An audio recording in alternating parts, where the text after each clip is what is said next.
unexpected.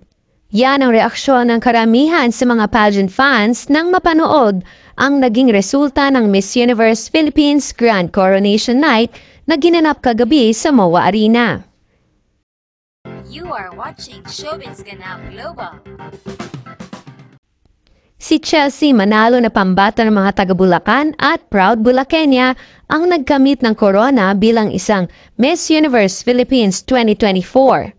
Kinoronahan siya ni Miss Universe Philippines 2023 na si Michelle D.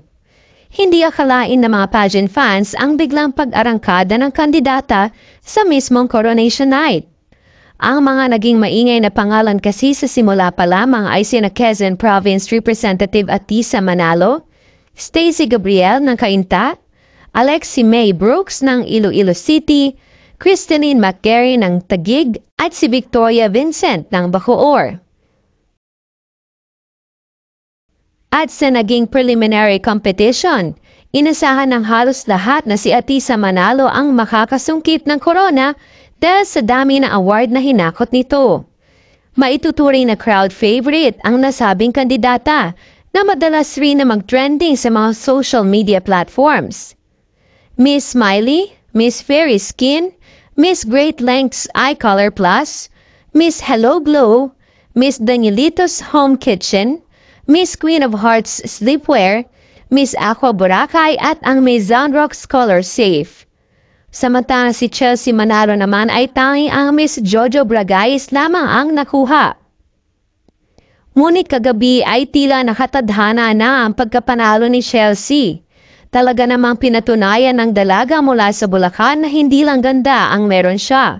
At ang kanyang naging sagot sa question and answer portion ang siyang naglagay sa kanya upang makamit ang corona. Narito ang kanyang winning answer. As a woman of color, I have always faced challenges in my life.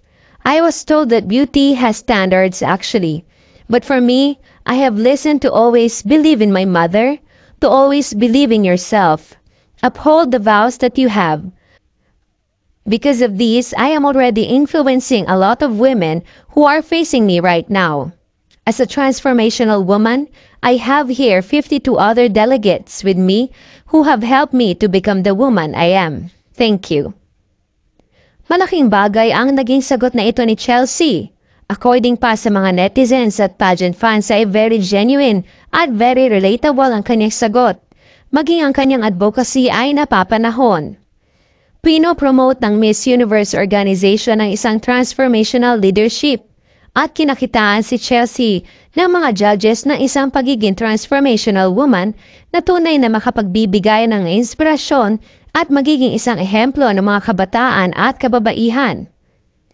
Mula sa isang batang nakaranas ng panglalait at pangmamaliit ay pinilit ilaban at itaguyod ni Chelsea ang kanyang sarili.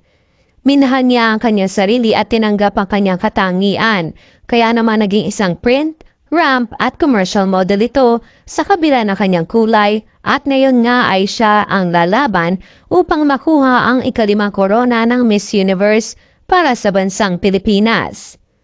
Isang magandang ehemplo rin ang pagkakapanalo ni Chelsea upang maipakita ang pagkakaroon ng pagtanggap sa pagbabago at pagbibigay ng pagkakataon sa mga kagaya ni Chelsea na tinaguriang a woman of color upang kumatawan sa bansang Pilipinas.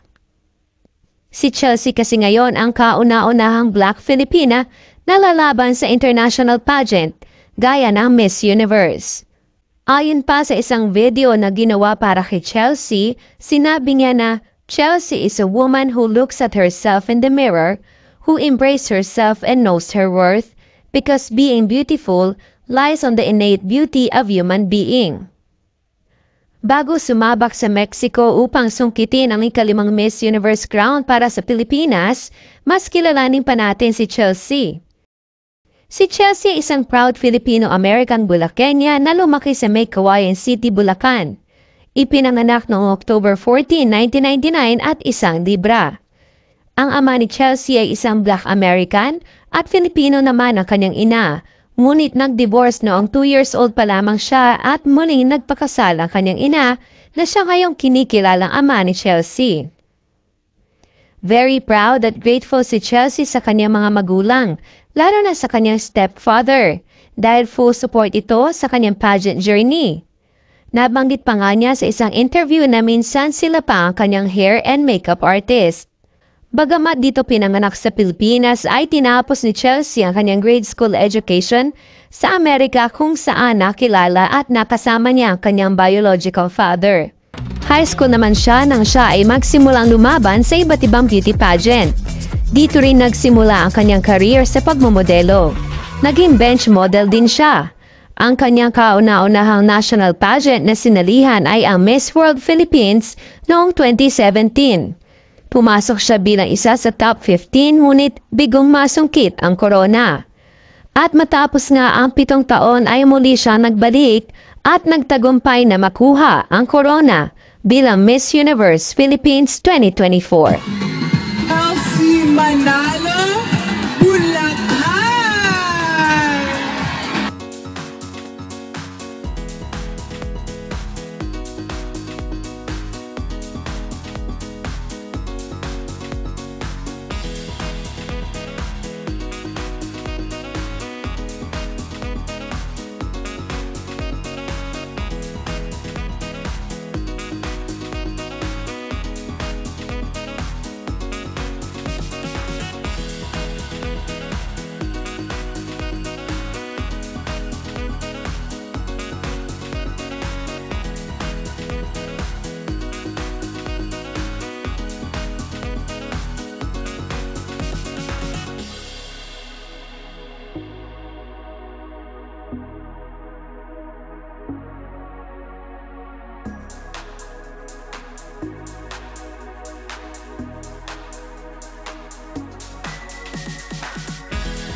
As a woman of color, I've always faced challenges in my life.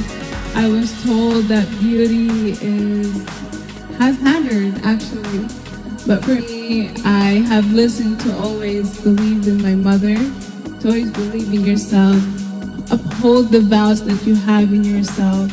Because of these, I am already influencing a lot of women who are facing me right now. As a transformational woman, I have here 52 other delegates with me who have helped me to become the woman I am. Thank you. Thank you, Bulacan. Good luck sa iyong magiging laban sa Mexico para maiuwi ang panglimang Miss Universe crown ng Pilipinas. Dalangin namin ang iyong tagumpay, Chelsea Manalo.